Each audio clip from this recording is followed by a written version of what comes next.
Mga kabatang, Papa John's lutong bahay. Ang ating lulutuhin ay ang kalderetang baboy. Tapos 1 kilong baboy. Lagyan natin ngayon ng oyster sauce. Pagkalagay natin ng oyster sauce, ating lalagyan ng pamintang durog. Pagkalagay ng pamintang durog, asin. Tapos atin ang halu-haluin iyan hanggang sa marinate na yan ay kumalat sa ating baboy. Tapos ating tatakloban at least naman lang 1 oras o higit pa, bahala kayo. Basta 1 oras, maayos na yon. Tapos ang 1 oras, magprito muna ng carrots at potato para mas masarap at malinamnam ang lasa. Hanguin ngayon at mamaya yan ilalagay sa ating baboy pagluto na. Ating sisimula na ang pagluluto. Oil, star margarine, halu-haluin. Tapos ilagay ngayon natin ang garlic. Paglagay ng garlic, pag medyo brown na, isusunod na natin ang sibuyas.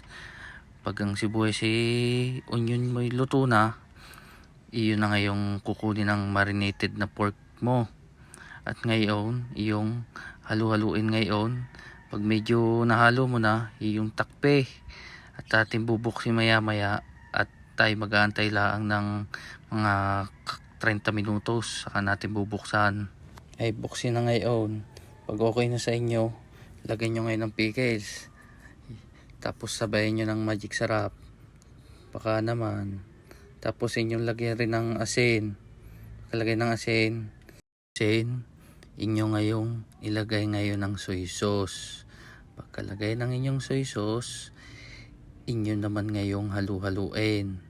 Pagkahalo ng inyong karning iyan, inyo ngayong taklobe. Ay siya, tingnan nyo ngayon. Kung tingin nyo medyo malambot na, maglagay kayo ngayon nito, reno. Paglagay ng reno, peanut butter, konti lang. At saka samahan nyo na ng cheese. Pagkahulog mo ng cheese, lagay ka ngayon ng tomato sauce. Ngayon lang natin ilagay yan para hindi mabilis masunog ang karne natin. Haluin ng konti, di katiya na malapit ng maluto. Inyo ngayon takloban. Pagka taklob nyo, buksi at inyo munang tikman. Ay di kat kulang ang lasa, maalat-alat, ay dinalagyan ko ngayon ng konting asukal. Paglagay ko ng konting asukal, idihulog ko ngayon ng ating piniritong carrots at saka potato. Saka sinamahan na natin ng red pepper. At hindi katiyan na luto na ang ating kalderetong baboy. Pwede nyo na ngayong ihayin sa magiinom. Hindi katiyan na luto na. Kain na, ay barik pa.